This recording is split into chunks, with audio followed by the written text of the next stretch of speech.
চলো দেখো আজকে আবার এক নতুন রেসিপি নিয়ে চলে এসেছি। আর এই রেসিপিটা খুবই দুর্দান্ত, বাচ্চাদের তো খুবই প্রিয়। বাড়িতে বানিয়ে নেবো ফুটি। খুব ইজিভাবে বানানো হবে, কোনো প্রিজারভেটিভ ছাড়া। আর শুধু বানানোই নয়, এটা 1 থেকে 2 মাস মানে স্টোর করে রাখা যাবে। যখন তখন মন হবে বাচ্চাদের, তো ওরা কিন্তু এটা খেয়ে নিতে পারবে। আর কোনো কেমিক্যাল ছাড়াই কিন্তু বাচ্চা থেকে পুরো সবাই কিন্তু খেতে পারবে। আর টেস্টের কোনো ডিফারেন্স থাকে না, ঠিক আছে? চলো এবার দেখো, এবার রেসিপিতে যাওয়া যাক। প্রথমে দেখো এরকম বড় মাপের 3টে বড় বড় আম নিয়েছি। দেখে নাও, পাকা আম 3টে নিয়েছি, আর তার সঙ্গে মাঝারি মাপের একটা কাঁচা আম নিয়েছি। ভালো করে খেয়াল করবে, 3টে কিন্তু পাকা আম আর একটা কিন্তু কাঁচা আম। এবার দেখো, এই যে দেখো বড় বড় সাইজের কিন্তু নিতে হবে। আর যদি তোমার কাছে বড় বড় সাইজের না মানে থাকে, সেই ক্ষেত্রে কিন্তু ছোট ছোট হলে 4টে আম নেবে। মেজারমেন্টটা একটু দেখে নিও। হ্যাঁ, আর কাঁচা আমটা কিন্তু এরকম ধরনের নিও, খুব বড় নিলে কিন্তু খুব মানে টক হয়ে যাবে জিনিসটা। এবার দেখো ভালো করে কিন্তু আমটাকে কিন্তু কাঁচা আমটাকে খুব ভালো করে ক্লিন করে নিতে হবে। কোথাও যেন কোনো সবুজ ভাবটা যেন না থাকে, এটা একটু খেয়াল রেখো। ভালো করে ক্লিন করে প্রথমে আগে দেখো আমি খোসাটাকে ছাড়িয়ে নিচ্ছি। এবার আমি ছোটো ছোটো ছোটো ছোটো করে কাট পিস করে নেবো। স্টেপগুলো ফলো করো, দেখো খুব সুন্দর হবে। দেখো ছাড়ানো হয়ে গিয়েছে, এবার আমি কেটে নিচ্ছি কুচি কুচি করে। কাট পিস করে নিয়ে আমি এবার এটা গ্রাইন্ডারে একটু পেস্ট করে নেবো। এই যে দেখো আমি ছোটো ছোটো যতটা সম্ভব কেটে নিচ্ছি। তোমরা এরকমভাবে মানে ছোটো ছোটো ছোটো ছোটো কাট পিস করে নেবে। দিয়ে দেখো এবার তুলে নিচ্ছি। এবার চলো পাকা আমটাকে কেটে নিচ্ছি। পাকা আমটাকেও কেটে আগে আমি এক জায়গায় একটা পাত্রের মধ্যে জড়ো করে নেবো, ছোটো ছোটো ছোটো ছোটো কেটে পড়ে। কিন্তু চেষ্টা করবে আমটা যদি একটু মিষ্টি ভাব বেশি থাকে তাহলে চিনির পরিমাণটা কম লাগবে, আর যদি আমটা একটু টক ভাব থাকে তাহলে কিন্তু চিনির পরিমাণটা একটু বাড়িয়ে নিও, সেটা তোমরা দেখে নিও একটু। এবার দেখো এগুলোকে আমি ছোটো ছোটো ছোটো ছোটো কেটে একটা পাত্রের মধ্যে জড়ো করে নিচ্ছি। এই যে দেখো আমগুলো প্রায় আমার কাটা হয়ে গিয়েছে, পাকাগুলো। আর হ্যাঁ, আমার চ্যানেলটা কেমন লাগছে অবশ্যই কমেন্ট বক্সে জানিয়ে। যদি ভালো লাগে তো একটা লাইক দিয়ে সাবস্ক্রাইব করে পাশে থেকো, পাশে থাকা বেল আইকন বাটনটা অন করো। আর অবশ্যই কমেন্ট করে জানিও কেমন লাগছে। আর বন্ধুবান্ধবদের সঙ্গে একটু বেশি বেশি করে শেয়ার করো। দেখো এই যে আমটা জড়ো হয়ে গিয়েছে, এই যে জড়ো করে সবটাই পুরোটাই দেখো আমি বের করে নেবো। হ্যাঁ, তবে এই যে দেখো আমার পুরো আমটাই কিন্তু বের করে নেওয়া হয়েছে। তবে এই যে কাঁচাটাকে আলাদা করে পেস্ট করবে, আর পরে পাকাটাকে কিন্তু আলাদা পেস্ট করবে।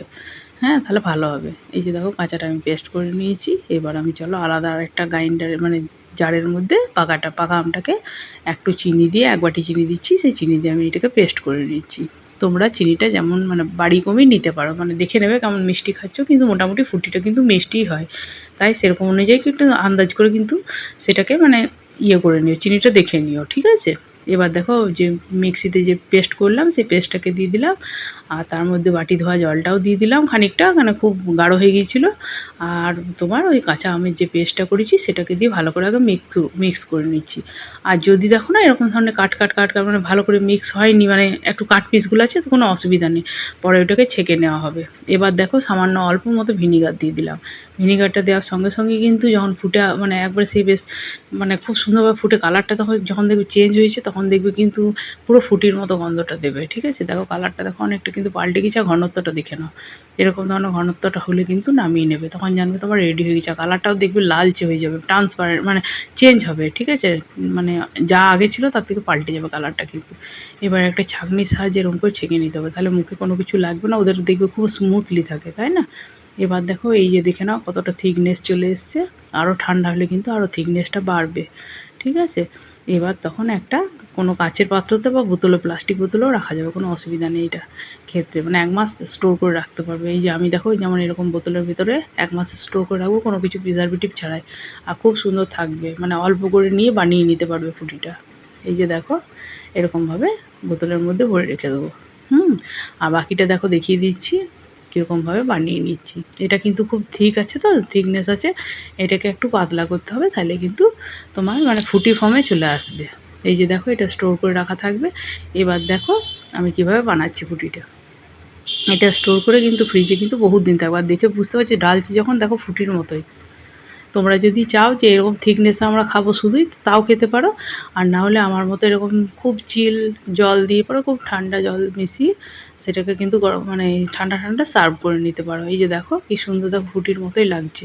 এবার দেখো আমি সার্ভ করবো, আর ওরকমই দেখতে লাগে। দেখলে তো আগে ক্লাসে দেখিয়েও দিয়েছি তোমাদেরকে, এমন না। আর খেয়ে দেখবে অবশ্যই কিন্তু ওরকমই হয়েছে। কেমন লাগছে কমেন্ট বক্সে জানিও। যদি ভালো লাগে তো চ্যানেলটাকে লাইক, সাবস্ক্রাইব, শেয়ার করো, পাশে থেকো, পাশে থাকা বেল আইকন বাটনটাকে অন করো।